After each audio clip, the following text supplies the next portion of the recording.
Welcome to LSB Feaster's Radio Aircheck and Classic TV channel.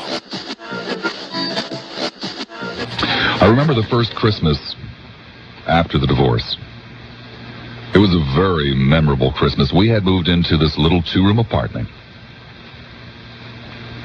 in Collingswood, New Jersey at 103 Conard Avenue. Literally shared the bath with another apartment. Literally. Slept in the living room, ate in the kitchen, and shared the bath.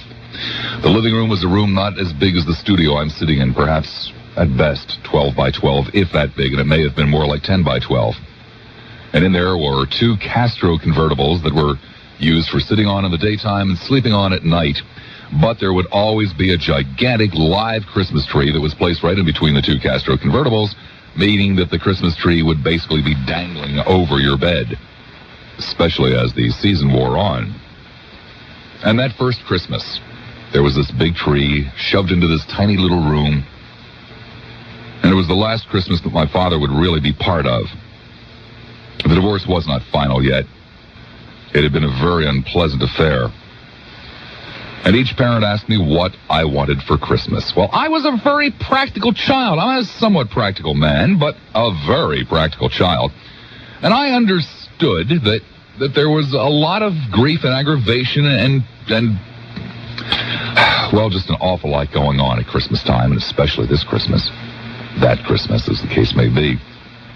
So I sat down with catalogs, and I made up a list of exactly what I wanted, precisely how much it cost, exactly what the catalog number was, precisely what the shipping charges would be, and presented it to my parents.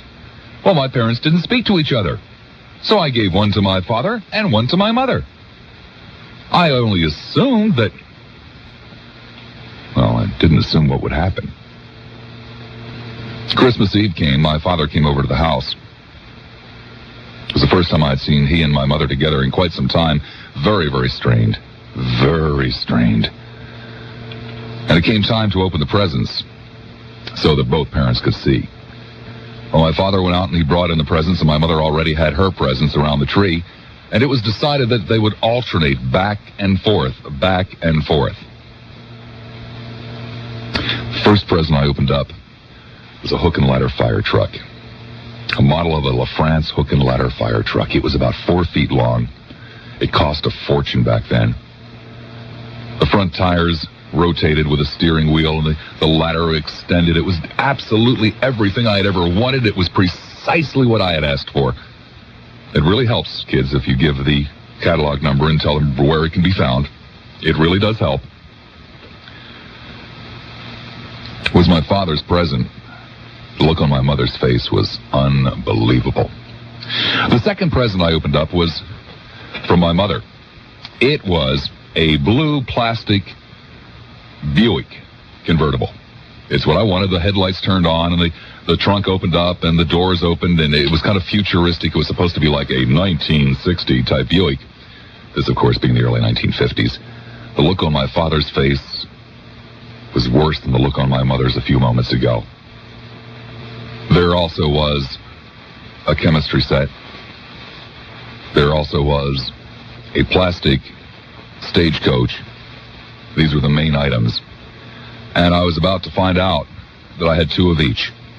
That both parents, fools that they were, did not talk to each other, but took the Christmas lists, which were identical, and went out and bought 2 of each. I thought it was the greatest Christmas ever. I still do think it was the greatest Christmas ever. I can't begin to imagine what happened to that damn fire truck, or those fire trucks as the case may be, because that gave me almost a fire department. Unfortunately, okay, so it was 2 hook and ladder trucks, but hey, I had my own fire department. It was great. Serves them right. Unfortunately, in years to come, they were much more intelligent. Much, much more intelligent, and did manage to check lists, but they also, of course, admonished me not to give the other the exact same list. I was to live in that 2-room apartment from the age of 8 until the age of 15.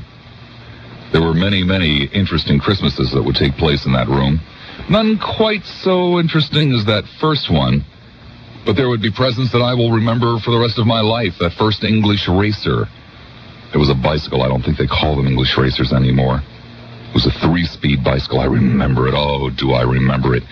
It was about 2 weeks after Christmas to cause me a great deal of grief and aggravation when I ran into a car and broke my ankle and couldn't ride the bike until the following spring, and the bike was never quite the same, but nonetheless, that day that English racer showed up in that week or two afterwards when I rode it with such pride, oh, what a very, very, very special Christmas.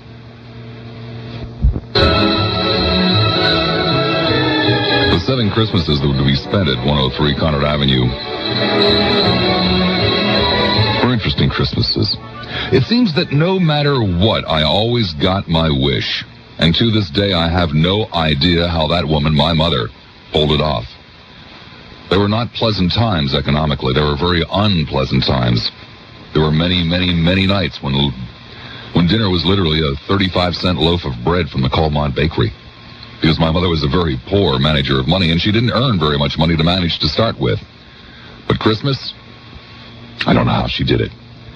That room that I told you was perhaps at best 12 by 12 contained the 2 Castro convertibles, a television set, a bookcase, a spinet piano, 2 nightstands, or not nightstands, 2 end tables, and a coffee table, all in this tiny little room that also for a couple of weeks a year would include a humongous floor-to-ceiling Christmas tree. Other Christmases that come to mind were not in that room, not in that apartment. There was one in 1960 when I was 15 years old, and like a lot of kids, I was not very smart. 1960 was the year that I decided to leave home, to run away from home, to strike out on my own and find my fame and my fortune.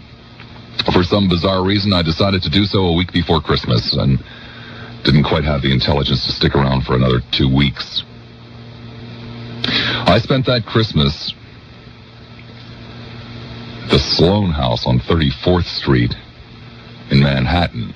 Another term for the Sloan House is the New York YMCA. And I had run away, and I was also rapidly running out of money, stuck in the YMCA in New York at the age of 15, stunned that the city was not waiting with open arms. I took a nap. Wasn't much else to do. Had virtually no money. And it was just a normal Christmas Eve day when I first laid down. A little chilly, a little gray. Slept for 2, 3, 4 hours, who knows. Woke up. It was just late afternoon. Not quite dark, not quite light. And I put on my coat and I figured I'll go downstairs and take a walk. And I stepped outside the door, and 5 inches of snow had fallen between the time that I went to sleep and the time that I woke up that afternoon. New York City is a very, very beautiful city with a new fallen snow. And right down the street was a hotel, the Hotel Manhattan, as I recall it, or the Manhattan Hotel. Not sure now. Doesn't make any difference. They had a loudspeaker. And over this loudspeaker, as I stepped out of the door into the snow on Christmas Eve that I was not expecting, they were playing the song Silver Bells, which to this day brings tears to my eyes. And strangely enough, it's one of my favorite songs. I love it. It's one of those bittersweet memories. I probably went out and got a hot dog and went right back to the room, and I know for sure I spent Christmas Day just sitting on that bed. I'll be damned if I was going to step outside again and confront snow. And the song Silver Bells. 10 years later, in 1970, I found myself in St. Thomas in the Virgin Islands running a little rinky-dink radio station. I'd again more or less run away to this place. I knew virtually no one. Lived by myself, and so I decided as general manager of this little rinky-dink FM radio station that probably employed all of 6 or 7 people, I would give everyone the day off, and I would personally run the radio station without any assistance whatsoever. The radio station had a 15.5-hour broadcast day. I decided that on Christmas Day, the most decent thing I could possibly do would be to play Christmas carols all day long. And so we promoted that we will be playing Christmas carols all day Christmas Day 1970 in St. Thomas in the Virgin Islands. I love Christmas carols. I love the Christmas season.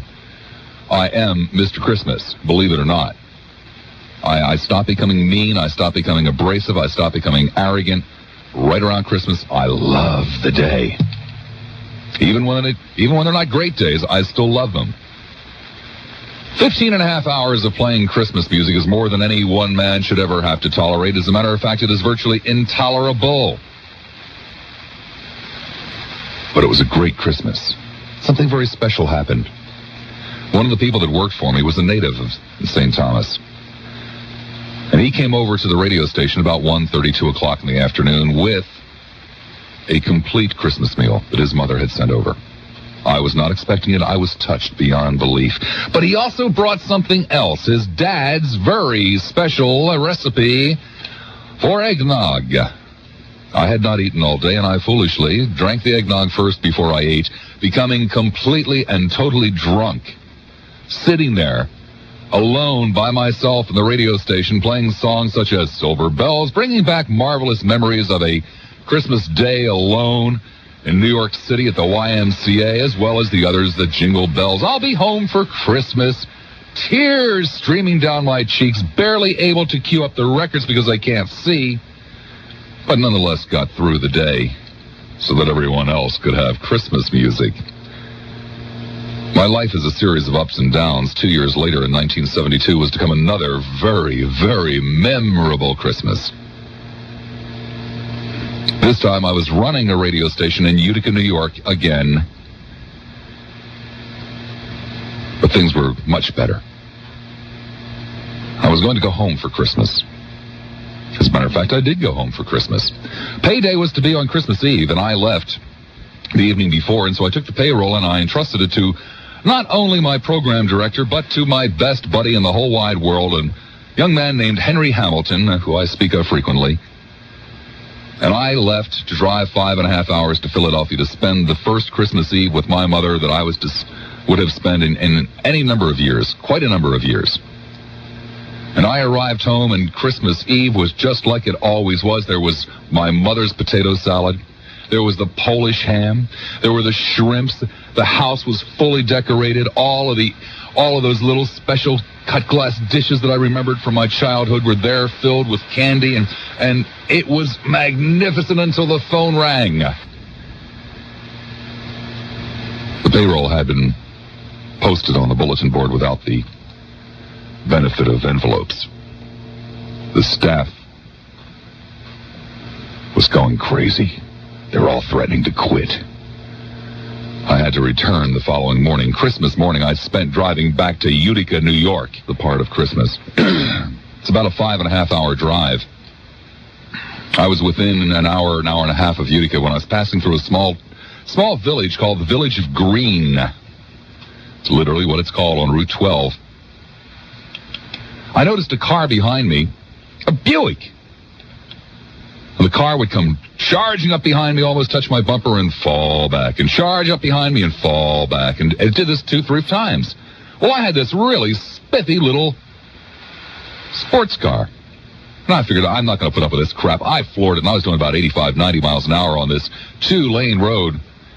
When it turns out the town of Green, the Village of Green, had a Buick Wildcat for a police car. And these guys were having some fun with me and clocked me doing like 90 miles an hour through a 25-mile-an-hour zone on Christmas night in the Village of Green. I figured it was all over. Guy got out of the car, walked up to me and said, you know what you're doing? I said, yeah, man, I know what I'm doing. Here, look, here's my license. Here's my registration. Would you please write the ticket as fast as you can? Man, I got to take a piss so bad I can taste it. He looked at me and he said, oh, well, here's your driver's license and your registration. You shouldn't be driving like that, but there's a gas station up ahead. They usually leave the men's room open. You can go up there and do it. Just don't do that again in the Village of Green. Merry Christmas. In the Village of Green. Merry Christmas.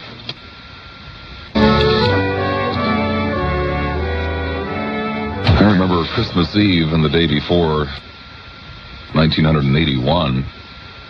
I was living in Florida. I had just moved here, and Well, it was a lot of things happened that Christmas. You see, my first wife was a very simple, sweet young woman who thought that Christmas was a great time to give people things like new socks and gloves and long underwear and maybe a new snow shovel, that kind of thing. I, of course, always thought that Christmas was the time when you went out and spent outrageously on luxury items that a person would never buy. And I remember all those Christmases with Laura sitting there opening up presents, and she'd be squealing, "Oh, wow, this is really a neat new thing." And I'd open up my new scarf and say, "Oh, wow, this is really a..." Well, in 1981, I decided to put an end to this. And I sat down with this very practical woman, and I said, "Look, Laura, I was going to spend $350, $400 on you this Christmas. That's what I think you should have spent on me. So I'll tell you what I'm going to do. You go buy what you want for Christmas within that budget. I'll go buy what I want." And she said, "Oh, okay." Well, I went out and I went to Service Merchandise, and I bought a new Oster kitchen center, and I bought a new hand mixer, and I bought an ice cream maker, and I bought a food slicer. As a matter of fact, I still have the kitchen center and the food slicer, never use them. And she bought herself clothing, I guess. I don't really even remember. Kind of a weird Christmas, but there was something else even a little more weird about that Christmas. My mother invited herself for Christmas. My mother didn't have any money, so whatever she wanted to do, I had to pay for. I went to great lengths to keep my mother, very successfully too, to keep my mother from knowing how I was doing financially. She never knew when it was a disaster. She never knew when it was a windfall. And she never asked. Most of the time, my mother didn't even know if I worked, or if I worked, where I worked. Well, I wasn't working that Christmas, and it cost us over $400 to fly her down. And frankly, after a while, she got on my nerves. It was a weird Christmas. And there was a great deal of bickering and backbiting back and forth, and she stayed for a month, and I'll tell you, good riddance is what I said when I put that woman on the plane and sent her up back north. The next Christmas, 1982, was a good Christmas. It was a good year. I was doing just fine. My mother called and hinted that she'd like to come down and spend Christmas with us. I sat down with my wife, my first wife, Laura, and I said, "Look, I don't want to go through what we went through last year. I need a Christmas off from this woman. You know, I just don't feel like putting up with all of the little hassles and arguments. And, well, I really think that plant would be better if you'd move it over to that window. And, I use a different kind of detergent." I mean, this is what it was the year before, and I just didn't need it. I mean, damn it, nobody needs that kind of grief around Christmas. Give me a break. At least 1 year off, okay? Give me a year off. Is that unreasonable? So I called her. I lied through my teeth to that woman. I said I couldn't afford it, and I could. It was the first time I'd ever discussed money with her. And I said I just didn't have the money. And I knew that she didn't have the money. I knew I was safe. And so she said, "Whoa, gee." She was very, very disappointed. And I said, "Well, look, I'll call you. I'll call you Christmas Day, and we'll talk on the phone, and I'll send your presents up." And she said she'd send them down here. I enjoyed Christmas 1982. I enjoyed the Christmas off from my mom. Instead of her making the potato salad, I made it for the first time that year. It's a simple recipe. It tasted just like hers. I talked to her on the phone. About 6 weeks later, I talked to her on the phone again. She had just come back from the doctor. There's some pretty damn bad news about a tumor in her chest. And there would be no Christmas 1983.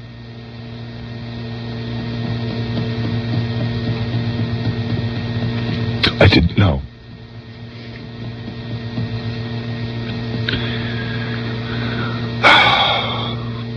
84 wasn't much of a joy. 85 was spent here. 84, I was going through my divorce. 85, I came here. And it was,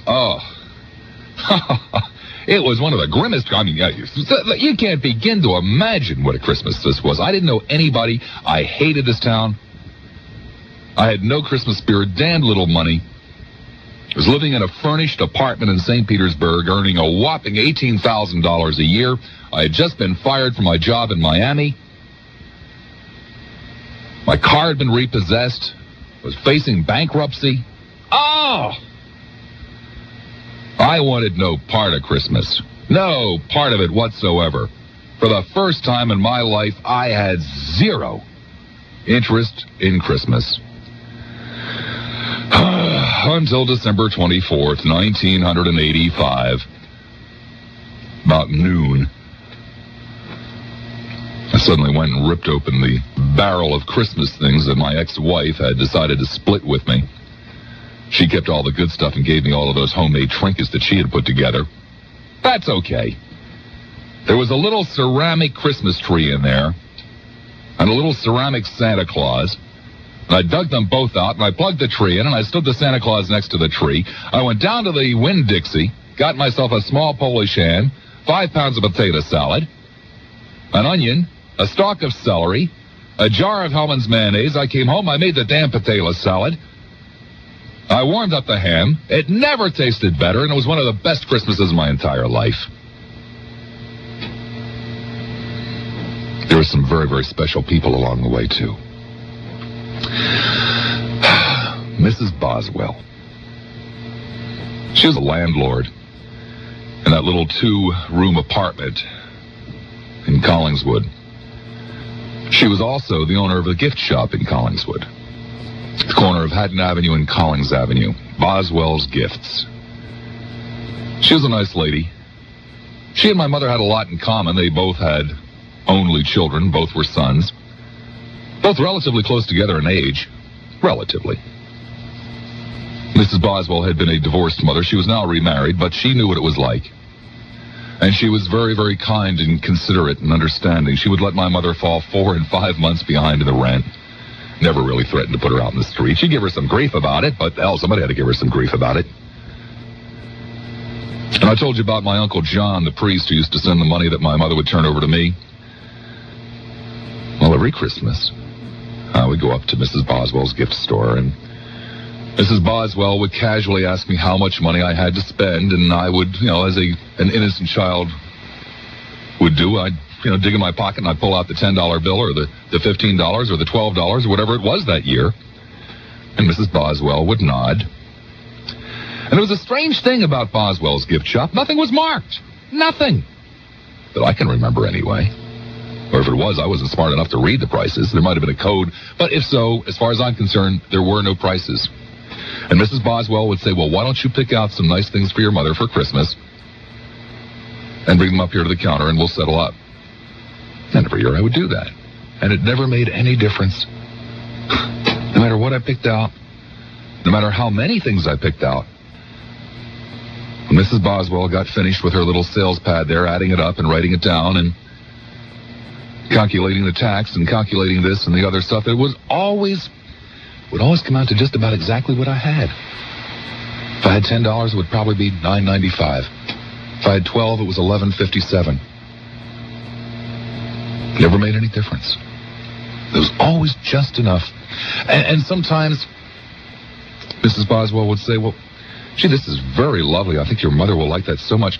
Let me also recommend this. You have enough money left over, and Mrs. Boswell might recommend something else for my mother. When I turned 15, we moved away from that apartment, and I never saw Mrs. Boswell again. Soon I moved away myself from the area, and I came back one year, and Boswell's Gifts was gone. I was going to stop in and say, thanks, Mrs. Boswell. I'm grown now. I'm an adult. I'm a man. I understand what you were doing. I didn't understand then. What you did was fantastic. And I thought I'd lost track of Mrs. Boswell, and she was probably in her 50s when I was not yet 12. I thought, well, probably something happened to Mrs. Boswell. And she's probably not around anymore, but damned what a hell of a lady. What a lady that would do something like that year in and year out. Because she understood. Okay, it didn't cost her that much money, but that's besides the point. People just don't do that kind of stuff. They ought to, but they don't. And she gave a little kid a sense of pride and dignity, and she ensured that a mother would have some tasteful, nice gifts that she couldn't possibly otherwise afford. That's what Christmas is all about. And I never got a chance to tell her. Well, I told the story last year, and I got a letter from a listener who said, "My God, I know Mrs. Boswell. I know her son. Here is her address." I was flabbergasted. Well, I sat down and I wrote a 4 or 5 page letter to Mrs. Boswell, setting up the story, trying to refresh her memory, and if for some strange reason she should forget. And I sent the letter off, and in the meanwhile, I lost the letter that the listener had sent to me for her return address, because I was going to write to her and say, hey, thank you very much. But I misplaced it. I'm a jerk when it comes to things like that. And the letter came back from Mrs. Boswell. It was a lousy address. It wasn't a good address. There wasn't enough of an address. So Mrs. Boswell never got to find out that I realized what she had done, and I was very grateful to her. And the listener, I couldn't get back in touch with her for the remainder of the address that was missing, and I don't know if Mrs. Boswell is still around this year. But I'll never forget her. Ever, ever, ever. There was another very special lady in the same town. Her name was Mrs. Powell. Mrs. Powell was the mother of the girl that I lusted after for years and years and years, Barbara Powell. And I spent many an hour in the Powell residence, sitting out at the kitchen, drinking coffee and swapping stories and whatever. Mrs. Powell would always join in. She was one of those mothers that got along not only with her kids, but everybody's kids, because she was somewhat of a kid herself. No really extraordinary Christmas stories about Mrs. Powell. It's just that she was one of those people that was always say, I don't like Christmas. Christmas is for kids, even though she was quite a kid herself. And there was never any sign of Christmas around the Powell house. And miraculously, Christmas Eve night, not even in the daytime, after it got dark, Mrs. Powell would go out and buy a Christmas tree, would decorate the house Christmas Eve night. There would be a huge Christmas Day feast. There would be Christmas presents all over the place Christmas Day. And on December 26th, bam, it was gone. It was right back to business. Two very special ladies in my life. Mrs. Powell isn't around anymore. She drank herself to death, and I'm sorry to tell you that I helped her do it. When her kids would no longer go and get her the booze, she would cry to me, and I would. Win some, lose some, huh? 24 minutes after the hour of 2 o'clock. You see, for one reason or another, I don't have a hell of a lot in my life to hold on to except memories. Maybe it's one of the reasons that in my latter years I've become somewhat materialistic with Lincolns and computers and big gold rings and chains and things like that, because I don't have a homestead. I don't have a piece of ground I can go back and dig my fingers into. And 928 Morden Avenue is gone, and 103 Conard Avenue is gone, and 441 West Graysbury Avenue is gone. Those places have all been sold numerous times, and there are no family living in them. I'm not even sure if some of them are still standing. So memories are very, very special. And there were some very, very special Christmas memories. One that comes to mind almost immediately is the year that I sang in the choir at St. John's for the Christmas Midnight Mass, as well as I guess it was the 10 o'clock Mass on Christmas Day morning. I had the solo on Oh Holy Night. I knew it was coming up for weeks and weeks and weeks, and I practiced. I can remember standing in that kitchen. I was probably in the 5th or 6th grade. I can't be sure which. But I can remember standing in that kitchen of that 2-bedroom apartment in this converted house that was now converted into 3 apartments and had walls as thick as most houses, bellowing afternoon after afternoon practicing. Fall on your knees. Come hear the angels' voices. Still love that song, by the way. It's a beautiful song. I was so proud to have been selected to have the solo on that. Very, very special song and a very special night.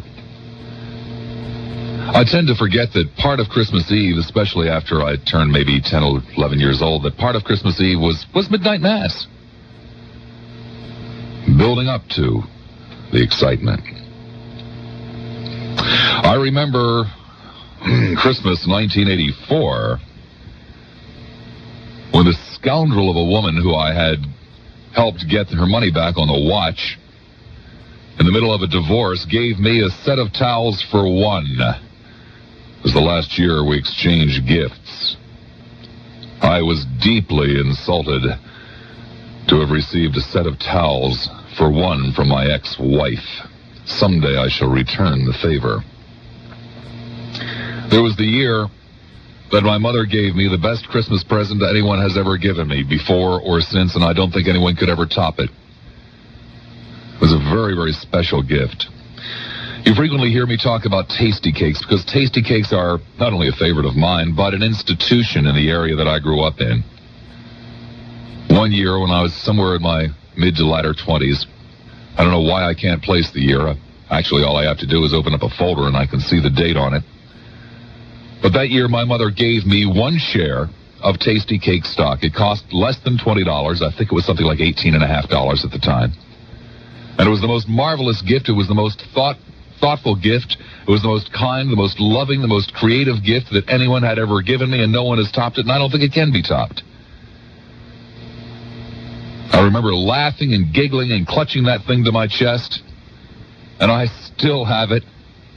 I will never part with it. I don't care if that miserable share of stock becomes worth $10,000 through some bizarre takeover. I will not part with it. Never, ever, ever. There was the parade. Actually, there were two parades. You see, I started out by telling you in this hour that I don't have what many of you have. That basically all I have are memories. So many times I've lived in places, like even down here, when people say, well, gee, why don't you support the Bucks, or why don't you get behind this, or why don't you get behind that? Well, all I have are my memories of home. So I can't give up things like the Eagles and trade them in for the Bucks, and I can't give up so many other things. And one of the things I can't give up is the Gimbals Parade, the Gimbals Thanksgiving Day Parade. That's the day, of course, that my good buddy Santa Claus came to town. That was the best parade ever. I will never, ever, ever watch somebody else's Christmas parade. That would be sacrilege. That would be like sleeping with somebody else's wife. It would be worse. The other parade was the one that took place the following night after this great big extravaganza down Broad Street, or Market Street, I guess it was. Yeah, Market Street. After this great extravaganza of welcoming Santa Claus to town, the following night, in my hometown of Collingswood, the town of 17,000 people, there was a Christmas parade that basically consisted of a high school marching band, 2 or 3 businesses in the town that had trucks that would kind of decorate them, more or less, and a handful of local celebrities. There was usually the mayor freezing off his tuchus, driving down the street in a convertible in November, welcoming Santa Claus to town. Well, Santa Claus was George the cop. Everybody knew that. George just basically took December off to sit in a little house and constructed on the front lawn of the Bonsall School and talk to the kids of Collingswood over a PA system where all the parents thought it was really cute. They'd go up there and have their kids talk to George over the PA. And of course, everybody called George Santa, and everybody knew, but God, it was a great parade. Even George was a great Santa Claus, and I won't go to anybody else's small-town Christmas parade either. Ever. Never. Christmas is a beautiful story. It's one of the most beautiful stories ever put together. A Savior is born. Savior who's going to come and take us away from all the damn misery, all the heartache, all the anguish that we face on earth. Even a skeptic like I has to say, basically he did.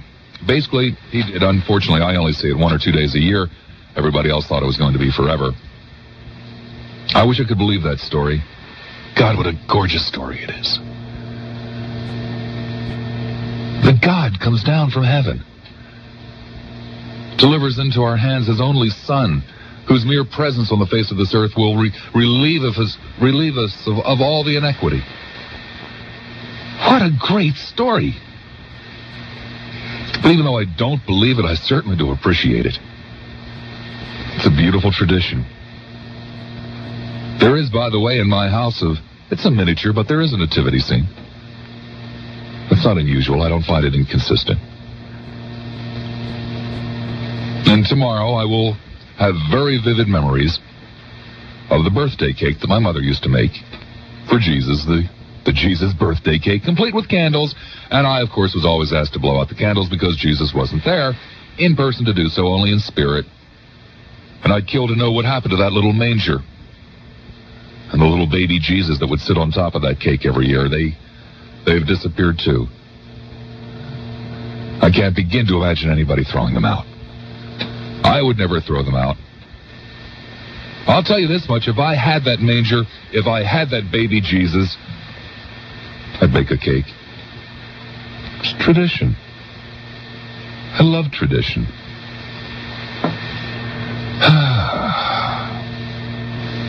It's great. We should have far more of it. Far, far more of it. Besides, it was always my understanding that Jesus Christ came first to teach us how to live in peace and harmony. The concept of the salvation came only after one had mastered the former. I don't see us living in peace and harmony. It's even difficult to do on Christmas Day. A little bit easier than others, but it doesn't even happen on that day. So tomorrow I will celebrate my 44th Christmas on the face of this earth. I hope I have at least another 44. Mary is the focal point of my Christmas now. I hope with each Christmas that there will be a very special memory, one that will go with me for the rest of my life. It doesn't always happen that way. I got one this year. This year, for sure, I have at least one that I will carry with me for the rest of my life. I went home yesterday after work, and I was going to make the potato salad. We had discussed it for several days, and Mary said, "Can I help?" And I said, well, yeah, sure, I guess, of course. I mean, this is a very silly little thing. There's this potato salad. But it's incredibly important to me. Okay. Mary said, "What can I do to help?" And I said, well, there's really not much to it. Help me peel the potatoes. She said, "Okay, I'll start peeling potatoes about 3:15. And when you come home, we'll see if we need more, and if not, we'll just start making the potato salad." And I got home somewhere around 3:30, and Mary had almost, 3.5, 4 pounds of potatoes peeled. And she said, "Is this enough?" I said, maybe another 2 or 3 or 4, I don't know. And so she finished doing those. I scooped up the peels and put them down in the garbage disposal, and we started cooking the potatoes. Well, while the potatoes were cooking, I got a phone call.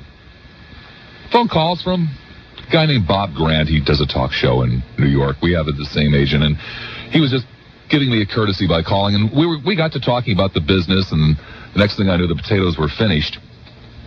And Mary took the potatoes off the stove, and she drained them, and I continued to talk to Bob, and I figured, well, she'll just leave those there.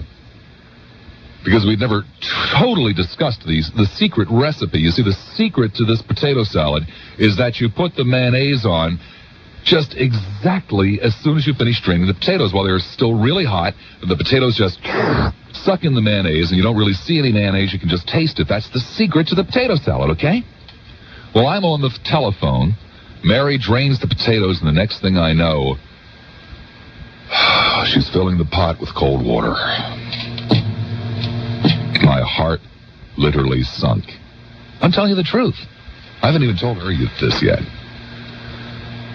And I'm talking on the phone with a man who, frankly, could be somewhat influential in my life. I wasn't about to scream in his ear, "No! No!" which is what I wanted to do. I figured, well, there's always next year. Now, the conversation continued on, and Mary kind of gestured to me, and she said, "Can I put the mayonnaise and the chopped onion and the chopped celery in?" And I shook my head yes, and she did. And the conversation continued on, and she mixed it up, and frankly, she finished the potato salad. This is a once-a-year meal.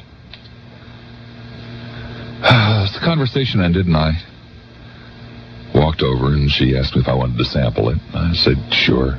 I mean, you can't really mess up potato salad. It tasted just like my mom's. It was fantastic. I mean, that's the way it's supposed to taste. It wasn't made exactly the same way, but that's okay. It was just as good as my mom's. It was just as good as my grandmother's. It was just as good as I ever made. Damn, what a special Christmas. Now there's somebody else in the family who has the secret, who has the touch. That potato salad's going to taste better than ever. It's going to be the best potato salad ever. Mary made it this time. God, what more could you ask for? So the 44th Christmas coming up. Now, you may think that a lot of the Christmases I talked to you about were rather sad occasions. They weren't. Oh, one or two of them are somewhat of a drag at the moment. But they've all accumulated together to make each succeeding Christmas a little bit better than the one before it. And if there is another bad Christmas headed my way, and there probably is, I now have the memories of all the great ones, and the knowledge that the one after that will probably be a heck of a lot better. It'll probably be the best one ever. Because that's what Christmas is all about, the memories, the good memories, the bittersweet ones, the sad memories. And tomorrow, round about this time, things will be really, really heating up at my house. I will leave this radio station in about 20 minutes. All of the shopping is done. It's been done for over 2 weeks. I'm flabbergasted. I'm one of those people that used to shop on Christmas Eve.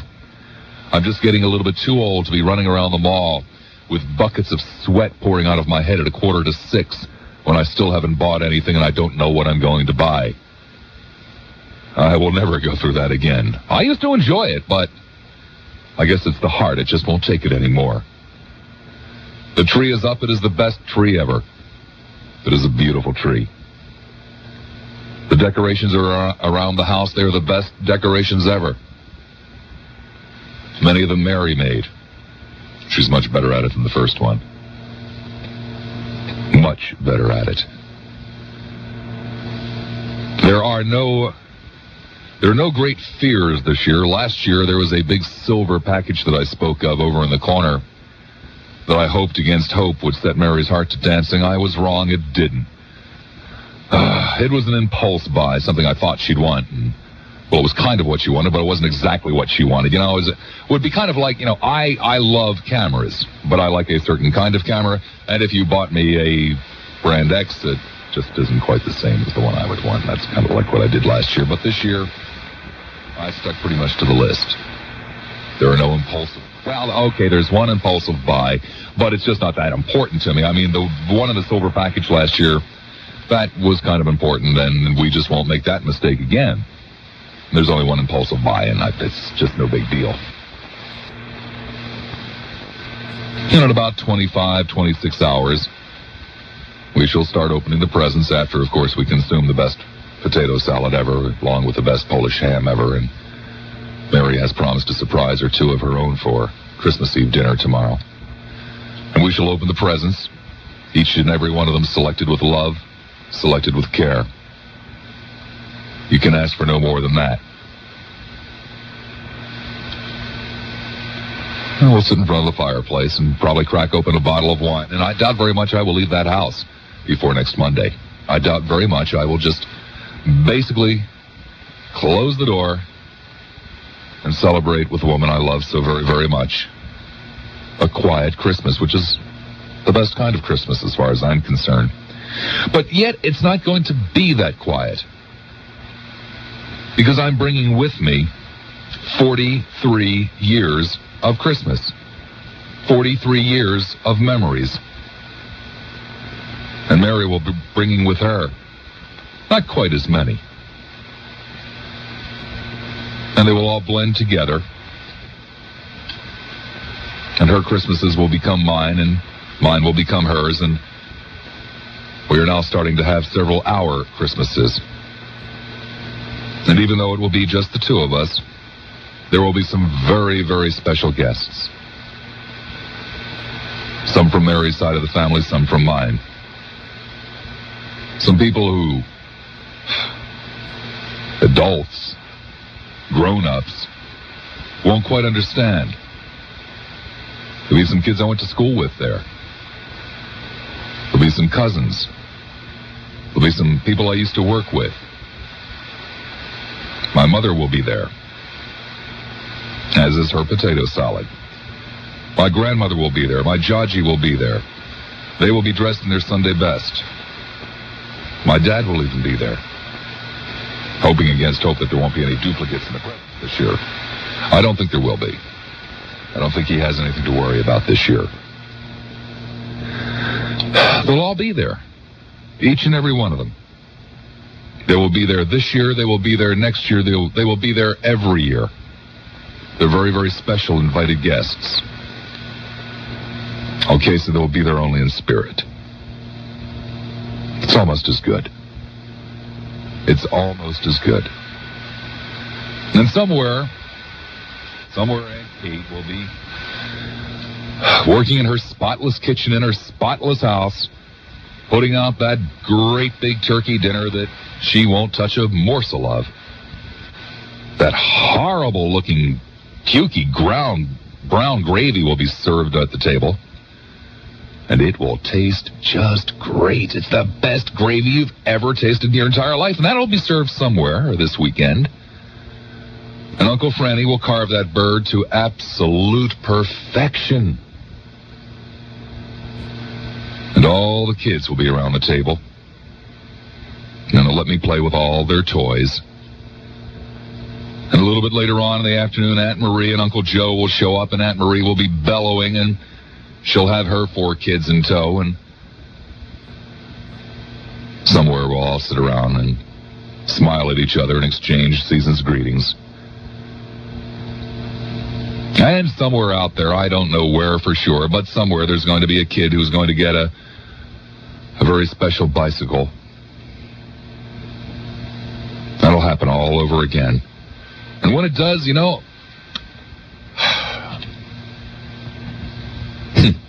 I'm going to be on that bike with him. I'm going to take that first ride with that kid on that bike. And somewhere there's a kid who's going to get a great big long hook and ladder fire truck. You know, the kind where the front wheels turn and the lights go on and all that kind of stuff. And that kid and I are both going to go roaring off down the street to save the day with a fire engine. Making noises like... That's where I learned how to do it, Lionel. Never forgot how to. And somewhere there will be a kid who's going to wake up and peek down the steps and see not only a living room full of presents, but over in the corner, the marvel of marvels. He's going to see a little plastic garden and a train set that goes round and round and a black box that makes it go faster or slower. And I'll be there with him. I'll be there with him. His dad will have worked just as hard as my dad did. And I'll enjoy that set with him just as much as any kid is supposed to. Somewhere, Grandpa Welsh will be out there passing out his pamphlets extolling the people to remember the importance of putting Christ back in Christmas. While the rest of his family gathers around to exchange presents, each of us will celebrate in his own way, I guess, huh? Who's to suggest that one person's way of celebrating is not as good as another's? The turkey will indeed be plump and delicious as always. And I'm going to have my drumstick again this year, as always.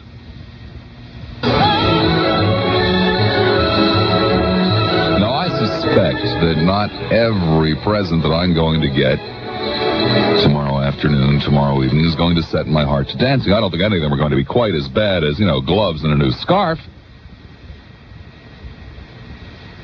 But who cares?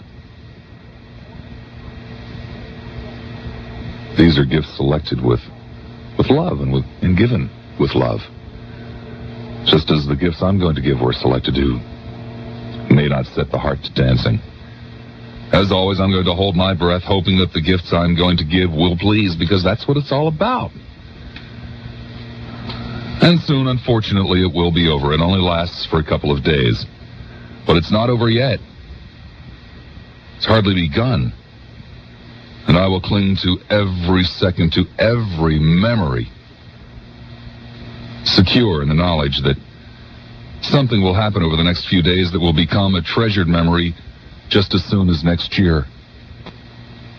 A treasured memory just as soon as next year, and one that will last for every year yet to come. Now, I probably won't get a new baseball bat. I haven't gotten a new baseball bat for a long time, but somewhere a kid will. Somewhere a kid will, and I'll count every datal spring right along with that kid. I'll be looking at it and dreaming of the balls it's going to send flying over the fence just like he is. I doubt that I'll get any more stuffed animals this year. But somewhere a kid will, and I'm going to help that kid hug that animal. And help him give it a name and a personality. Do kids still get red wagons? And scooters and Lincoln logs and Boy Scout knives? Somewhere a kid will, and I'll be there with him tomorrow. Do you suppose that kids pay extra special attention to each and every detail so that this Christmas, last Christmas, next Christmas, so that all the Christmases will last forever? I hope so. Gosh, how I hope so. And there is no doubt in my mind. No doubt in my mind. I don't know where, but that doesn't make any difference. Somewhere. Oh, somewhere my grandmother is. Getting out all the silver and all the crystal and all the linen and putting together all the very, very special touches. Somewhere she's been baking for weeks. Chickies and the babka. All the powdered sugar, the special butter, the straw, the Polish ham, the potato salad. It'll all be set out on a table with twinkling lights and poinsettias and special little dishes, special little candies.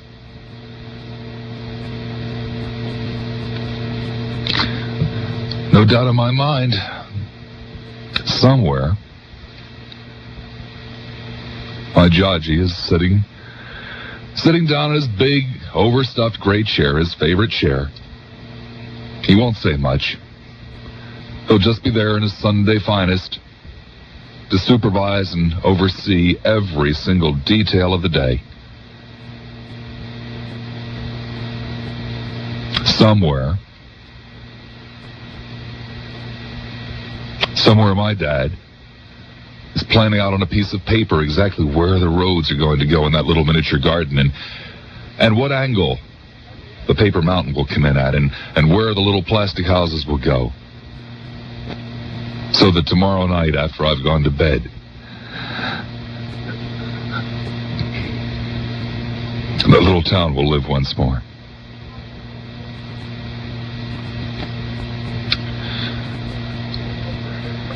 And somewhere,